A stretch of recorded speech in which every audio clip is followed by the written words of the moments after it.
everybody, how's it going? And welcome back to Copper Jacket TV. So I don't know about you, but I am cautiously optimistic about the next few years. Probably more optimistic than cautious, to be honest with you. But I saw a lot of what was mentioned on the campaign trail. I saw a lot of promises that were made on the campaign trail. And I am hopeful that over the next few years, we'll see some of those promises come to fruition. One of those promises was national reciprocity. Well, we now have a new Congress that has been sworn in, and guess what? On day one, national reciprocity was introduced. So we're going to talk about it here today. So let's get to it.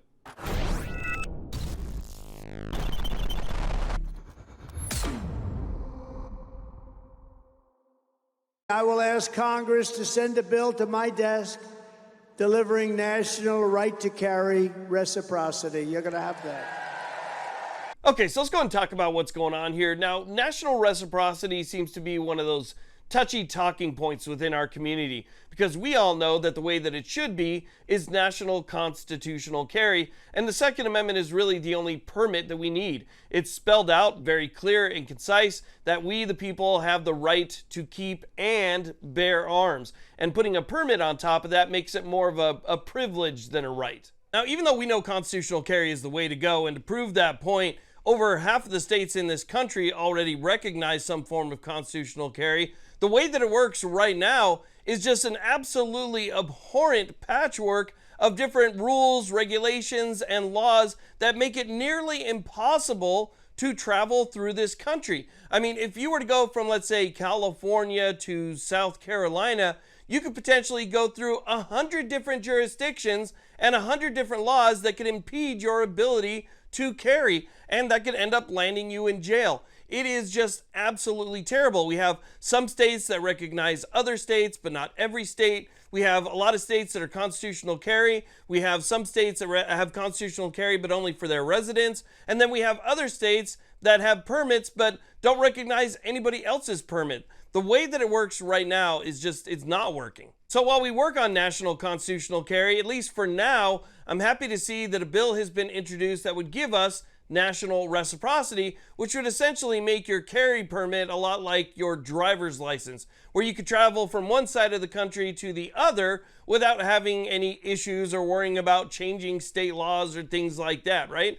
And the way that it works right now is that some counties have different laws than the state. And so even just driving from one county to another, that could potentially get you in trouble. And so having something like national reciprocity would at least allow free travel for now while we work on constitutional carry. Now, the bill that was introduced is H.R. 38. It's from a Republican out of North Carolina. His name is Richard Hudson.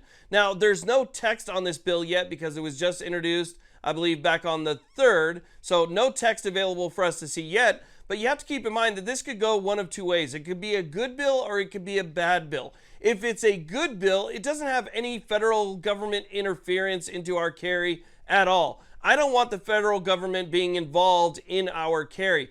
It could be a bad bill if it has some type of federal involvement. If it says that, you know, the federal government's going to come up with some type of standard for issuing carry permits across the country that's going to be somehow uniform amongst all 50 states, and you have to pass this government standard, federal government standard, in order to get that permit that allows you to carry in all 50 states, that would be a bad bill. So again, a good bill has zero federal government interference. It just says that your permit is recognized everywhere. Here you go. And a bad bill is a bill that involves the federal government in our carry whatsoever.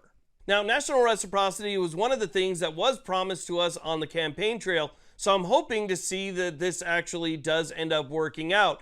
The good thing here is that this bill already has over 108 co-sponsors. So there are a lot of co-sponsors, and there's at least one co-sponsor from every single state in this country. Some states have multiple co-sponsors, like Texas has 17 representatives that are co-sponsoring this bill, and other states have less. Some states only have one, but at least one representative from every state in this country is co-sponsoring this national reciprocity bill, again, H.R. 38.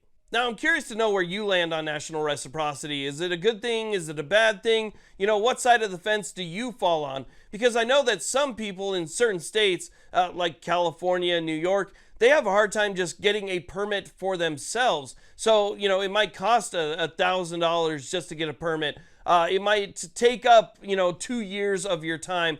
That permit might only be valid for a couple of years, even if you do get it, and you go through all the background checks and all the different BS that you have to go through to get that permit. And so the hassle is a lot worse for some people than it is for others. And so national constitutional carry might be the only way to go for that person. And again, I'm curious to know what your thoughts are on that, because the patchwork that we have right now is terrible. I've seen too many news stories of a mom from, one state traveling across state lines for whatever, and, getting busted in that state because her permit's not recognized there when she has a right to carry. I mean, the Supreme Court in Bruin said that we have a right to carry, not a privilege, which is, kind of what a permit is. A permit makes it a privilege.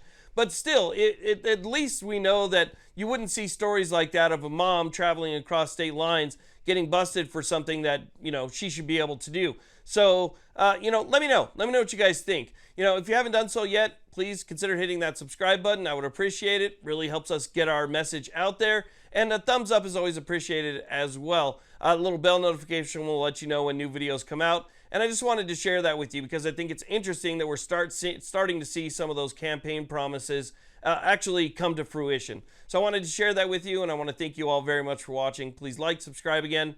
Have a great day.